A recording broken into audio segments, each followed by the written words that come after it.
అస్సలాము అలైకుం వరహమతుల్లాహి వబర్కాతుహు. సోదరులారా, చాలామంది మాకు ఖురాన్ ఉంటే చాలు, హదీస్ అవసరం లేదండి అనేటటువంటి అజ్ఞానులు మూర్ఖపు మాటలు మాట్లాడుతున్నారు. మరి వారి కోసము ఒక వీడియో మీ ముందు పెడుతున్నాను.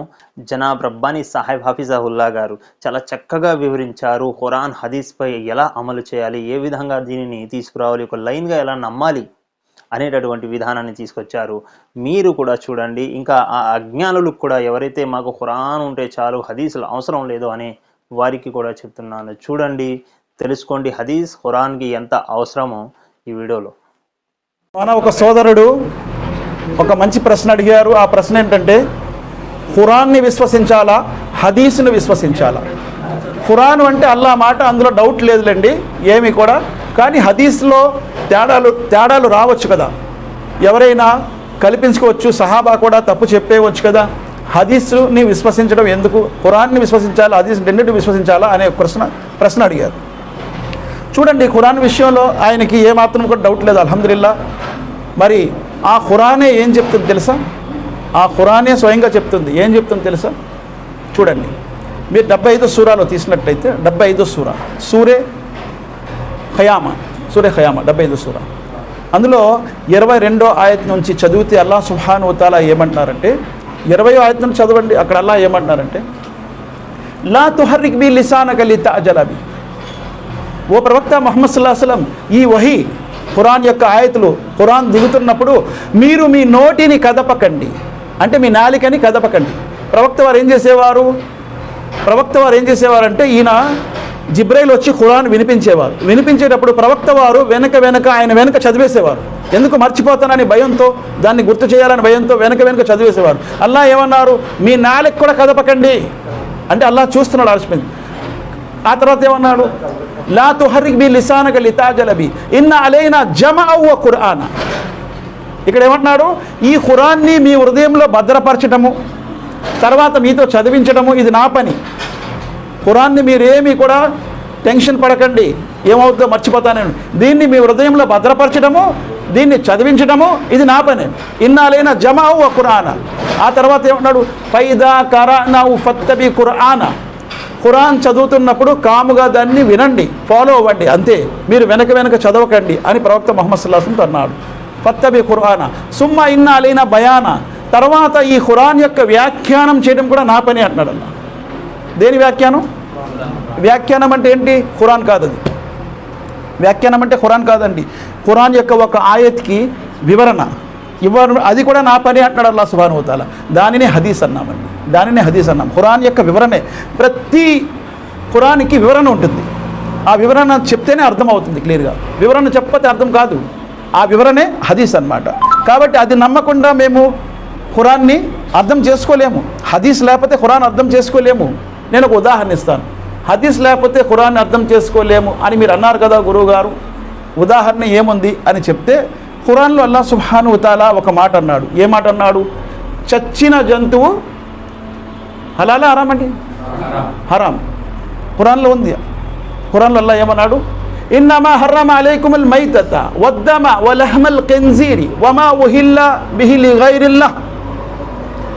నిస్సందేహముగా చచ్చిన జంతువు మీకు హరాం అన్నాడు. కరెక్టా కాదండి ఇది? చచ్చిన జంతువు హరాం ఖురాన్లో ఉందా లేదా? 2వ సూరా సూరే బఖ్రాలో ఉంది, ఆయత్ నెంబర్ 175 అనుకుంటాను, చూడండి 175. చచ్చిన జంతువు హరాం అన్నాడు.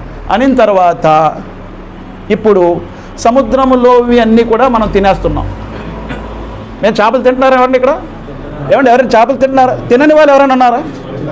మరి చచ్చిన జంతువు తినేస్తున్నారు. చచ్చిన జంతువు తినేస్తున్నారు. ఖురాన్లో హరాము చచ్చింది అంటే అప్పుడు అందరూ చేపలు తింటాం మానేయాలి. చేపలు తింటాం అందరూ మానేయాలి. ఎందుకు తెలుసా? అల్లాహ్ ఖురాన్లో అంటున్నాడు చచ్చిన జంతువు హరాం.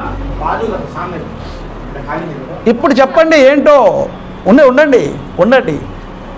చచ్చిన జంతువు అల్లాహ్ హరాం అనేసరికి ఇప్పుడు వీళ్ళందరికీ అమ్మ వీడేట్రా బాబు చేపలు తినకూడదు అంటాడు. మరి చచ్చిన జంతువు హరాం, మీరు చెప్పిందే ఖురాన్నే నమ్మాలి. హదీస్ వద్దు మాకు, ఖురాన్ చెప్పండి. ఖురాన్లో చచ్చిన జంతువు హరాం. అయితే చేపలు ఎందుకు తింటున్నారు? చేపలు ఎందుకు తింటున్నామంటే, ప్రవక్త ముహమ్మద్ సల్లల్లాహు అలైహి వసల్లం వారు అన్నారు, సముద్రంలో ఉన్నటువంటివన్నీ కూడా అల్లాహ్ హలాల్ చేశాడు. చూడండి, సముద్రంలో ఉన్నవన్నీ కూడా అల్లాహ్ హలాల్ చేశాడు. చచ్చింది కూడా సముద్రంలో హలాల్, సముద్రంలో ఉన్న చచ్చింది హలాల్. ప్రవక్త ముహమ్మద్ సల్లల్లాహు అలైహి వసల్లం అన్నారు, ఏమన్నారు? రెండు రక్తములు నిషిద్ధమన్నారు, రెండు చచ్చినవి నిషిద్ధమన్నారు. రెండు రక్తములు, రెండు చచ్చినవి నిషిద్ధం. రెండు రక్తములు ఏంటి? రెండు రక్తములు హలాల్. ఆ రెండు రక్తములు ఏంటి? తిల్లి రక్తమే, అది కూడా హలాల్. లివర్, కలీజీ హలాల్. హదీస్లో చూస్తే తెలుస్తుంది. ఖురానే చూస్తే నువ్వు తిల్లి తినకూడదు, లివర్ తినకూడదు, అది రక్తమే. కేవలం ఖురాన్ చూస్తే, హదీస్కి వెళ్తే తెలుస్తుంది ఈ రెండు కూడా హలాల్ అని చెప్పి హదీస్లో చెప్పారు ప్రవక్త ముహమ్మద్ సల్లల్లాహు అలైహి వసల్లం. అలాగే రెండు చచ్చినవి కూడా హలాలేనండి, హరాం కాదు. రెండు చచ్చినవి హలాల్. అవేంటి? రెండు చచ్చిన జంతువులు హలాల్. అదేంటంటే మిడతలు, తిడ్డి హలాల్. చనిపోయింది, దాన్ని జబా చేయగలరా మీరు? చేయలేరు. తిడ్డి హలాల్. కాబట్టి ఇలాంటివి ఉంటాయి. అందుకే మేము కేవలం ఖురానే తీసుకుంటామంటే హదీస్లో వెళ్ళకపోతే మీకు చచ్చిన జంతువు హలాలా హరామా అనే విషయంకి డౌట్ వస్తుంది. సముద్రంలో అన్నీ చచ్చినవే కదా, మనం ఏమైనా లైఫ్ తెచ్చి జబా చేస్తామా? చేపలు జబా చేసుకుంటున్నారు ఎవరైనా? ఏమీ లేదు. ఆ చనిపోయినవి కూడా తీసుకొచ్చి చక్కగా తింటున్నాం, హలాల్ అది. అల్లాహ్ ఖురాన్లో హరాం అన్నాడు, చచ్చింది హరాం అన్నాడు. కానీ ఎక్సెప్షన్ ఉంది. అందుకే ఏమంటారంటే, ఒకటి ముజ్మల్, ముఫస్సిల్ రెండు ఉంటాయి, గుర్తుంచుకోండి. ముజ్మల్ అంటే ఏదైనా సంక్షిప్తంగా మాట అల్లాహ్ చెప్తాడు. సంక్షిప్తమైన మాట కేవలం అలాగే ఉంటుంది. చచ్చిన జంతు హరాం అని ఉంటుంది, సంక్షిప్తమైన మాట. దానికి ముఫస్సిల్లో వెళ్ళాలి, తఫ్సీల్లో వెళ్ళాలి. వేస్తే ఏ సచ్చింది హరాం, ఏ సచ్చింది అప్పుడు చెప్పాడు అల్లాహ్. తనంతట తాను చనిపోయినవి, భూమి మీద ఉన్న తనంతట తాను, సముద్రపు కాదు, భూమి మీద తనంతట తాను చనిపోయినవి, లేదా ఏదైనా వ్యాధి కారణంగా చనిపోయినవి, లేదా పీక పిసికిస్తుంది, లేదా పైనుంచి పడి చనిపోయినవి, ఇవన్నీ కూడా సూర్య మాయిదాలో వస్తాయి. కాబట్టి ఖురాన్, హదీస్ మనం రెండు చూడాలి. అలాగే ఒక సంఘటన చెప్తాను. మేము కేవలం ఖురాన్నే తీసుకోవాలి, హదీస్ ఎందుకంటే హదీస్ అవసరం లేదంటే, చనిపోయిన మనిషిని ఏం చేయాలి? చనిపోయాడండి, ఏం చేయాలి? ఖురాన్లో ఏముంది? చనిపోతారు అందరేను ఉంది. చనిపోయిన తర్వాత వాళ్ళనేమో పాతి పెడతారు ఉంది. అంటే పాతి పెడతారు అన్నారు కదా, ఏదో గొయ్యి తీసుకెళ్ళి పడేస్తామా?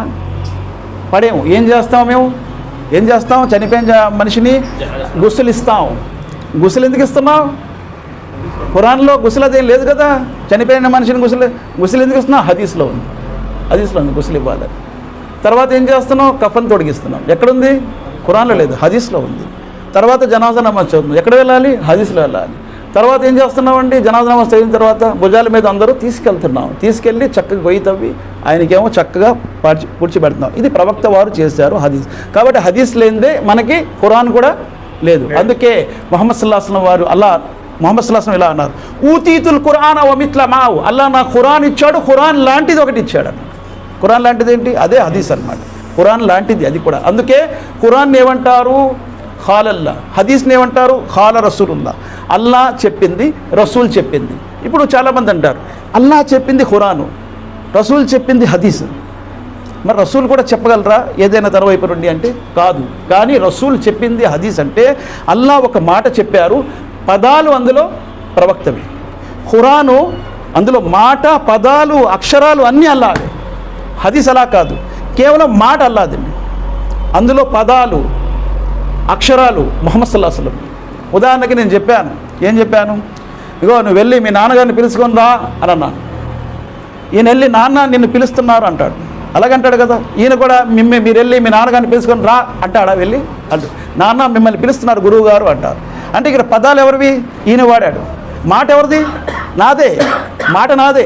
అలాగే అల్లాహ్ యొక్క మాట, కానీ పదాలు ఎవరివి? ప్రవక్త సల్లల్లాహు అలైహి వసల్లం వారు. అందుకే ఖాల రసూలుల్లా అంటాం. ఖాలల్లా, ఖాల రసూలుల్లా. అలాగే ఏమంటారంటే మతులు, గైర్ మతులు.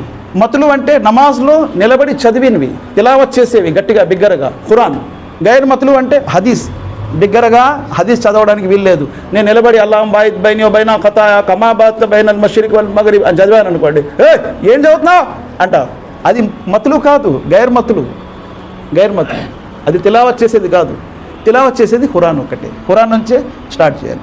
కాబట్టి ఖురాన్ మరియు హదీస్ రెండింటి గురించి ప్రవక్త వారు ఏమన్నారంటే, తరక్తు ఫీకుమ్ అమ్రైని లన్ తజిల్లు మా తమస్సక్తుం బిహిమా కితాబుల్లాహ్ వ సున్నతి.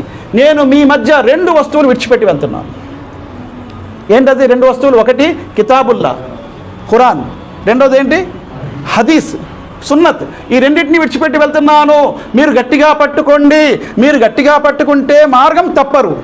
లన్ తజిల్లు మా తమస్సక్తుం బిహిమా కితాబుల్లాహ్ వ సున్నతి. కాబట్టి ఖురాన్ హదీస్ రెండూ కూడా ఉండాలి. కేవలం ఖురాను ఒక్కటే చెల్లదు. ఖురాన్తో పాటు హదీస్ కూడా ఉండాలి. ప్రవక్త వారి పద్ధతి ఉండాలి. నమాజ్ చదువని అల్లాహ్ ఖురాన్లో అన్నాడు. ఎలా చదవాలి అంటే ఎవరి దగ్గరికి వెళ్ళాలి? హదీస్, ప్రవక్త దగ్గరికి వెళ్ళాలి. అజా ఇవ్వండి అని అల్లాహ్ అన్నాడు. ఎలా ఇవ్వాలి అనేది ప్రవక్త సల్లల్లాహు అలైహి వసల్లం దగ్గరికి వెళ్ళాలి. ప్రతి దానికి ఖురాన్ మరియు హదీస్ అదండి.